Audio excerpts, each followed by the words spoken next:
morning. Some of you may not know that I'm Kay, and I've been coming to this church for well over 10 years. But I've been a Christian for pretty much the rest of my life. Some of you may know that I have a 5-year-old granddaughter, Rosa, who I pick up from school a couple of days a week. I always ask Rosa whether she had a good day and what she learned. Usually she says, everything was great, or I can't remember.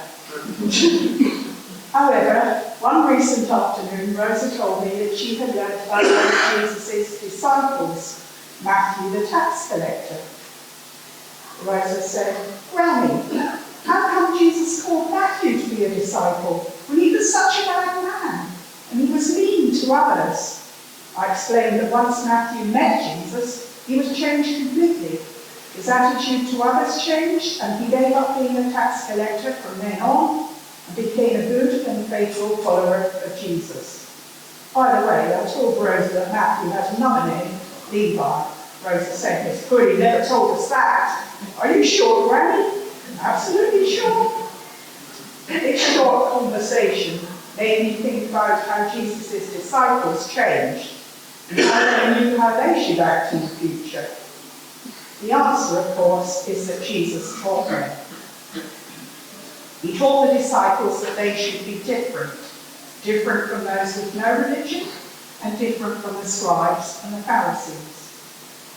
The Sermon on the Mount, which we have been studying this term, is Jesus' teaching to his disciples, and indeed to us, on how we should conduct our lives.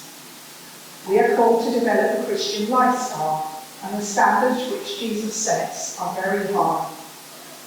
We are roughly halfway through looking at the Sermon on the Mount, so let's have a brief recap of what we've learned so far. To highlight its importance, Jesus went up onto a mountainside. Does this maybe remind us that Moses received the 10 Commandments in the Old Testament on a mountain? There's a couple of things to remember.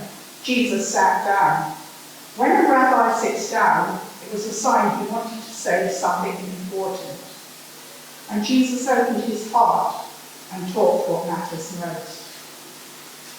We often judge people by what they do, their jobs, their achievements, what school they went to, or what they have, their wealth, their looks, their possessions. But Jesus says, what matters in life is not what we have or what we do, but who we are.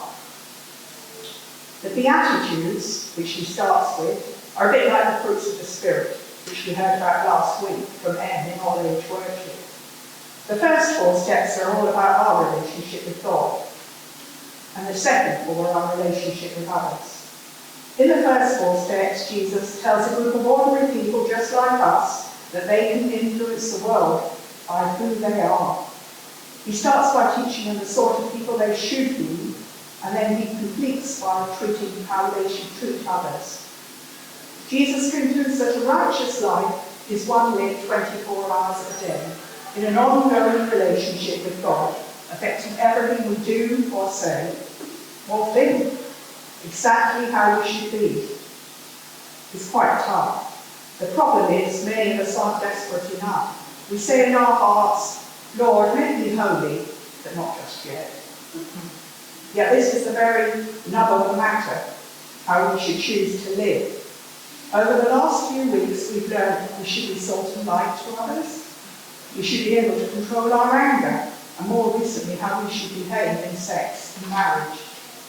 Today, we're going to learn about integrity. The dictionary definition is wholeness, soundness, uprightness, honesty. Sometimes it seems as if the whole world is rife with deception. Dishonesty is everywhere. We read about it in the newspapers, and we see on TV that the crime rate is soaring. Burglary, fraud, theft, and now we can no longer even trust the police. In the City of London, it can no longer be said a person's word is bond. The lies of politicians are infamous. Even the press is looking for the worst and not the best in human nature to report. It becomes depressing. Estate agents and second-hand car salesmen do not have a reputation for honesty, but members of the public selling homes and cars don't always tell them the truth either. People don't always keep their promises. One of us wants to keep a promise, but another part of us wants to break it. School children betray secrets, and adults their marriage vows. And worst of all, some people are outright dishonest. The society in which Jesus lived was just as dishonest. Today's Bible reading continues to give a practical example of how Christians are to live a righteous life and to be salt and light to others in our society, this time by integrity, honesty and truthfulness. Jesus tells his disciples, do not break an oath. This isn't a quote from the Old Testament, but an accurate summary of Old Testament teaching on the subject of oath-taking. God allows people to take an oath to reinforce their commitment, but once a vow was made, it must be kept. The laws of the Old Testament times prohibited all false swearing and perjury. The intention was to stop the chaos which ensues if people can't rely on one another. So important was the principle that it was enshrined in the third commandment given to Moses on Mount Sinai. You shall not misuse the name of the Lord your God, for the Lord will not hold anyone guiltless who misuses his name. Further teaching can be found in the first 5 books of the Old Testament. Do not steal, do not lie, do not deceive one another, do not swear falsely by my name, and so profane the name of your God. When a man makes a vow to the Lord or takes an oath, he binds himself by a pledge he mustn't break. A person was generally not required to take an oath, but if they did, they had to keep it. Remember, behind all God's law is the desire of a loving God to create a society in which it would be a joy to live. If these commands were kept, there would be no wars, no defence budget, no divorce, no adultery, no need for keys, burglaries, and everyone could trust their husbands, their wives, neighbours, business partners, employees, employers, and everyone else. It would be a society where politicians could be trusted, and there would be no need at all for lawyers. Integrity involves everything we do or say. The Pharisees had built an entire legal system around Old Testament laws. Some vows were binding, others not. There was a huge discussion around swearing oaths, but instead of providing clarity, oaths became a breeding ground for corruption. Instead of reinforcing promises, they provided loopholes for people to break their word without any repercussion. In the Sermon on the Mount, Jesus confronts the whole system of oath-taking. It's not a question of bringing God in. You can't keep him out. He's already there. Everything comes back to God. Jesus quotes from the Old Testament to show that heaven is God's throne and earth his footstool. That comes from Isaiah 66, verse 1. Jerusalem is the city of the great King. That comes from Psalm 48, verse 2. And even our head belongs to God. Whether or not God is named is irrelevant because he's there all the time. Life cannot be divided into compartments, those where God is involved and those where he isn't. There's not one language for church on Sunday and another language for the workplace during the week. God is involved in all our activities and speech. He hears and knows every word you utter. Our lives should be consistent. All promises are sacred since they are all made in the presence of God. Above all, integrity is at the heart of Christian discipleship. Jesus does not abolish the law, but in these verses we heard today, he goes back to the original purpose behind the law, to ensure truthfulness. Since the whole system of oath-taking had become corrupt and was being used to avoid telling the truth, he believes all oaths. Do not swear at all. Simply let your yes be yes and your no be no. Anything beyond that comes from the evil one. Jesus says, speak the truth on every occasion. That was the spirit and intention behind the Old Testament law. In John 14, verse 6, part of that passage often read at funerals, Jesus says, I am the way and the truth and the life. Here's enough. Complete truthfulness is only possible where sins have been forgiven by Jesus. The cross is the power that makes us truthful.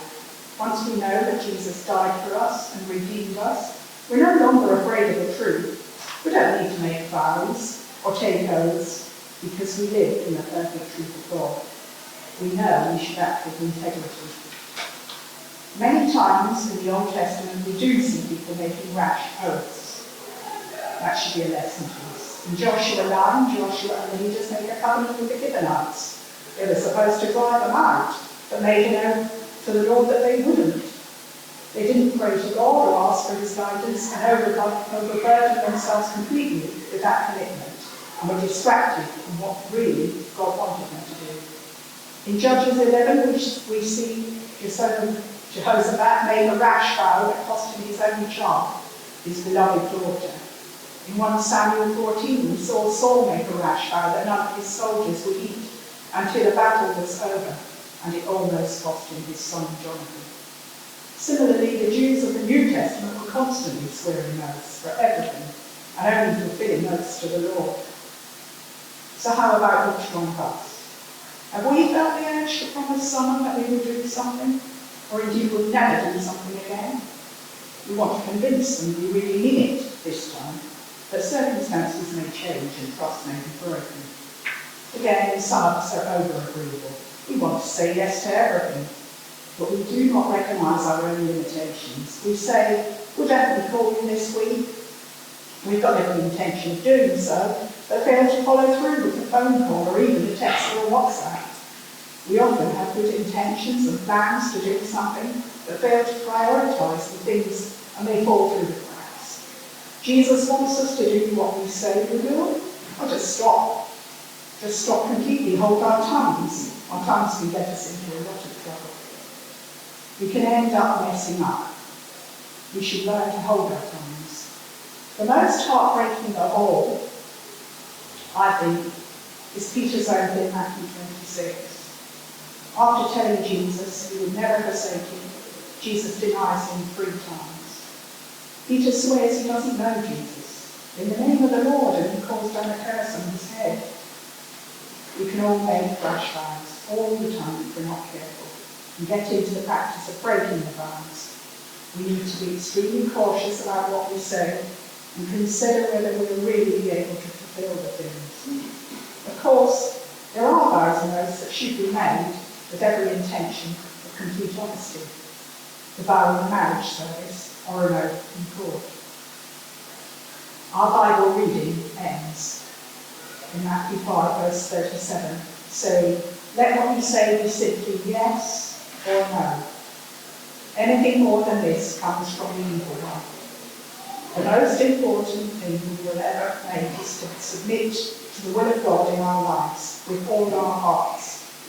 We must be totally committed. If your life is in that commitment, make a change. Give your life to him and become what God calls us to be.